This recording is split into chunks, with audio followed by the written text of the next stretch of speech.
முதல் வாசகம். கிறிஸ்து உயிருடன் எழுப்பப்படவில்லை என்றால் நீங்கள் கொண்டிருக்கும் நம்பிக்கை பயனற்றதே.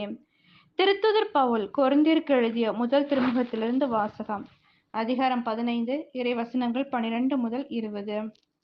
சகோதர சகோதரிகளே, இறந்த கிறிஸ்து உயிருடன் எழுப்பப்பட்டார் என அறிவிக்கப்பட்டிருக்க, உங்களுள் சிலர் இறந்தோர் உயிர்த்தெழுவதில்லை என சொல்வது ஏன்? இறந்தோர் உயிர்த்தெழ மாட்டார் எனில் கிறிஸ்துவும் உயிருடன் எழுப்பப்படவில்லை என்றாகிவிடும். கிறிஸ்து உயிருடன் எழுப்பப்படவில்லை என்றால் நாங்கள் பறைசாற்றிய நற்செய்தியும் நீங்கள் கொண்டிருக்கிற நம்பிக்கையும் பொருளற்றதாயிருக்கும். நாங்களும் கடவுளின் சார்பில் பொய் சான்று பகர்வோம் ஆவோம். ஏனெனில் இறந்தோர் உயிருடன் எழுப்பப்படுவதில்லை என்றால் கடவுள் உயிர்த்தெழச் செய்யாத கிறிஸ்துவை கடவுள்தான் உயிர்த்தெழச் செய்தார் என்று சான்று பகரும் போது கடவுளுக்கு எதிராக சான்று கூறியவர்கள் ஆவோம் அல்லவா?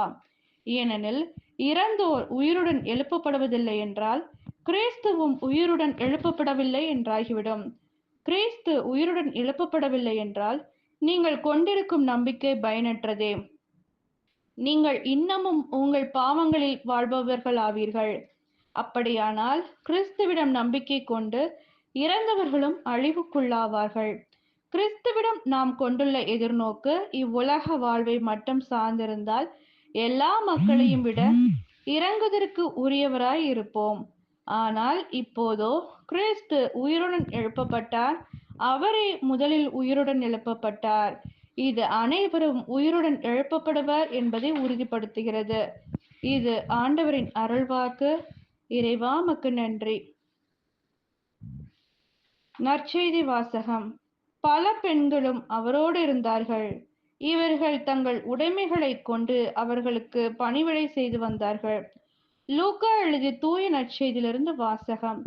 அதிகாரம் 8, இறை வசனங்கள் 1 முதல் 3. அக்காலத்தில் இயேசு நகர் நகராய் ஊர் ஊராய் சென்று இறையாட்சி பற்றிய நற்செய்தியை பறைசாற்றி வந்தார். 12 அவருடன் இருந்தனர். பொல்லாத ஆவிகளினின்றும் நோய்களினின்றும் குணமான பெண்கள் சிலரும் 7 பேய்கள் நீங்க பெற்ற மகதல மரியாவும் ஏரோதுவின் மாளிகை மேற்பார்வையாளர் கூசாவின் மனைவி யோவன்னாவும் சூசன்னாவும் மேலும் பல பெண்களும் அவரோடு இருந்தார்கள். இவர்கள் தங்கள் உடைமைகளை கொண்டு அவருக்கு பணிவிடை செய்து வந்தார்கள். இது கிறிஸ்துவின் நற்செய்தி. கிறிஸ்துவே உமக்கு புகழ்.